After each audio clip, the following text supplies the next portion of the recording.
صل وسلم على سيدنا محمد وعلى آل سيدنا محمد. Assalamualaikum warahmatullahi wabarakatuh. Alhamdulillahi rabbil alamin. Assalatu wassalamu ala ashrafil anbiya'i wal mursalin Sayyidina wa maulana Muhammadin wa ala alihi wa sahbihi wa barik wa sallim ajma'in. Amma ba'du. Para pecinta ikhwan sampit yang dirahmati oleh Allah Subhanahu wa ta'ala, dalam video kali ini kita akan menceritakan seorang wanita yang sangat mulia, yaitu Halimatus Sa'diyah.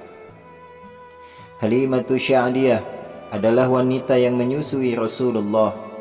Halimah binti Abdullah bin Al-Harith Asy-Sya'diyah memiliki suami yang bernama Al-Harith bin Abdul Izzi bin Rifa'ah Asy-Sya'di. Anak-anaknya adalah Abdullah, An-Nisa, dan Khazzamah. Anak-anak Al-Harith adalah saudara persusuan Nabi SAW. Halimah juga menyusui Abu Sufyan bin Al-Harith bin Abdul Muttalib, anak paman Rasulullah SAW. Pada tanggal 12 Rabiul Awal 571 Masehi, lahirlah seorang bayi laki-laki di sebuah rumah di kampung Bani Hashim di Makkah. Bayi itu lahir dari rahim Aminah yang ditolong oleh seorang bidan yang bernama Syifa, ibunda sahabat Abdurrahman bin Auf. Ayahanda sang bayi bernama Abdullah bin Abdul Muttalib yang telah meninggal di Yathrib 6 bulan sebelumnya. Bayi yang kemudian oleh kakeknya diberi nama Muhammad atau yang terpuji, itu lahir dalam keadaan yatim. Kelahiran yang yatim ini dituturkan dalam Al-Quran. Bukankah dia mendapatimu sebagai seorang yatim, lalu dia melindungimu? Quran Surat Ad-Duha ayat 6. Aminah, janda beranak satu itu, hidup miskin. Suaminya hanya meninggalkan sebuah rumah dan seorang budak, Barakah Al-Habsyah Ummu Aiman.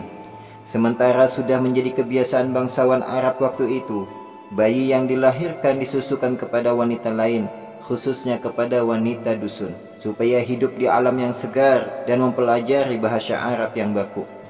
Ada hadis yang mengatakan kebakuan bahasa warga Arab yang dusun lebih terjaga. Serambi menunggu jasa wanita yang menyusui, Aminah menyusui sendiri Rasulullah kecil selama 3 hari. Lalu dilanjutkan oleh Thuwaibah, budak Abu Lahab, paman Nabi Muhammad SAW, yang langsung dimerdekakan karena menyampaikan kabar gembira atas kelahiran Nabi SAW sebagai ungkapan rasa senang Abu Lahab. Kemudian Nabi Muhammad dan bayi kalangan terpandang Arab akan disusui oleh murdiat, para wanita yang menyusui bayi. Rasulullah SAW ditawarkan kepada murdiat dari Bani Sya'ad yang sengaja datang ke Mekah mencari bayi-bayi yang masih menyusu dengan harapan mendapat bayaran dan hadiah. Namun mereka menolak karena Rasulullah SAW adalah anak yatim. Meski demikian, Halimatus Sa'diyah tidak mendapatkan seorang bayi yang akan disusui. Karena itu, agar pulang tanpa tangan hampa, ia mengambil Rasulullah SAW yang yatim itu sebagai anak susuannya. Keberadaan Nabi Muhammad kecil memberi berkah kepada keluarga Halimah, bahkan bagi kabilahnya setelah 2 tahun. Halimah membawa Nabi Muhammad kecil mengunjungi ibunya karena sadar bahwa keberadaan Nabi Muhammad kecil memberi berkah kepada kampungnya. Halimatus Sa'diyah memohon kepada Aminah agar Nabi Muhammad kecil diizinkan tinggal kembali bersama Bani Sya'ab. Aminah pun menyetujuinya. Halimah itu bermakna lemah lembut, berkasih sayang ataupun orang baik. Halimah berasal dari Bani Sya'ad. Halimah Sa'diyah berarti Halimah yang lemah lembut, yang bahagia. Nabi Muhammad cilik dikembalikan ke Mekah setelah terjadi peristiwa pembelahan dada. Malaikat datang menghampirinya untuk membelah dada Rasulullah SAW dan mengeluarkan hatinya. Hati itu dibedah dan dikeluarkan gumpalan darah yang berwarna hitam. kemudian dicuci, setelah itu dikembalikan seperti semula. Halimah Sya'diyah khawatir dengan keselamatan Rasulullah waktu kecil. Ia dan suaminya sepakat mengembalikan Nabi Muhammad kepada ibunya. Ketika diserahkan, Halimah Sya'diyah tidak tahu apa yang terjadi pada Rasulullah SAW. Sebab untuk mendapat informasi di zaman itu sangatlah susah. Tiba-tiba ketika umur Rasulullah SAW sudah mencapai 40 tahun, terdengarlah berita oleh Halimah, rupanya anak susuannya menjadi Rasulnya Allah Subhanahu wa Ta'ala. Namun demikian, untuk berjumpa dengan Rasulullah SAW begitu susah. Halimah Sya'diyah memeluk Islam di tangan orang lain dan bukan di tangan Rasulullah SAW. Hanya suatu hari Halimah Sya'diyah dapat berjumpa dengan Rasulullah. Halimah pun merasakan kebahagiaan yang luar biasa. Selepas itu Halimah pun meninggal dunia. Itulah terakhir kalinya dia berjumpa dengan Rasulullah SAW. Berkah yang melimpah. Selama 4 tahun Rasulullah SAW bersama Halimah. Halimah itu orang miskin seperti Siti Aminah yang juga dalam keadaan miskin. Tapi semenjak dapat anak angkat Rasulullah SAW, rezekinya berlimpah. Dalam sekejap, kehidupan rumah tangga Halimah Sya'diyah berubah total. Dan itu menjadi buah bibir di kampungnya. Mereka melihat keluarga yang tadinya miskin tersebut hidup penuh kedamaian, kegembiraan, dan serba kecukupan.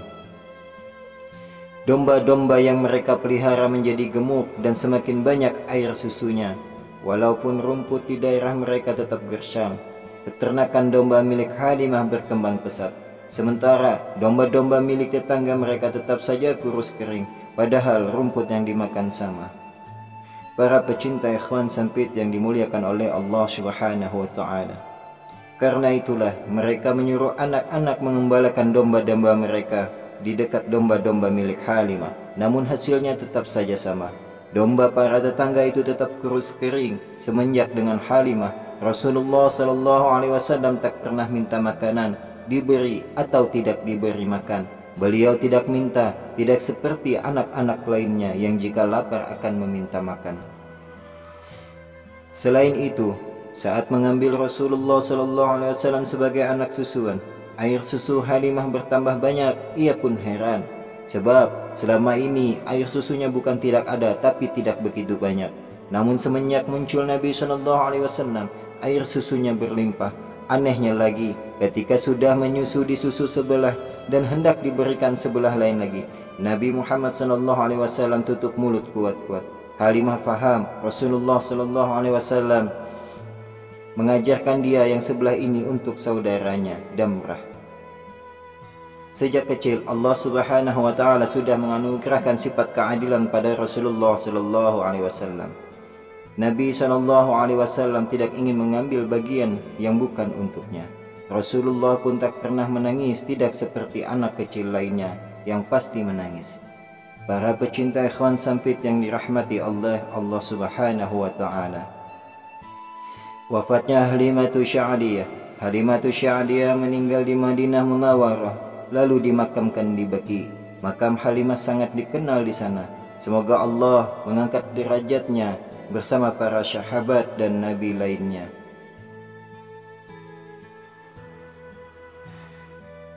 Para pecinta ikhwan sampit yang dirahmati oleh Allah Subhanahu wa Ta'ala. Dalam suatu riwayat dicatatkan, makamnya Halimah Sya'diyah berada di bagian timur laut pemakaman Baqi. Terdapat sebuah makam yang dipercaya sebagai makam Halimah Sya'diyah. Catatan-catatan sejarah tidak menyebutkan mengenal waktu meninggal dan di mana Halimah dimakamkan.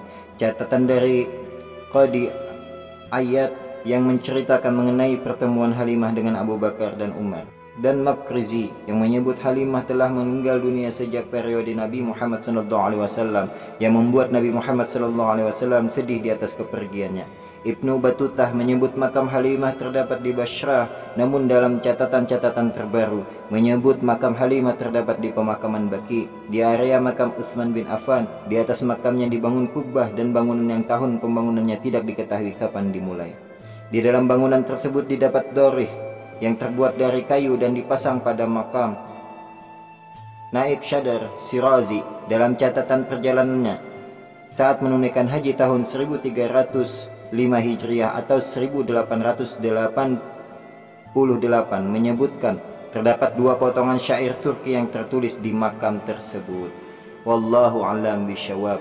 Mudah-mudahan dengan sedikit cerita tentang Halimatus Sya'diyah menjadikan pelajaran bagi kita dan menambahkan keimanan kita kepada Rasulullah SAW.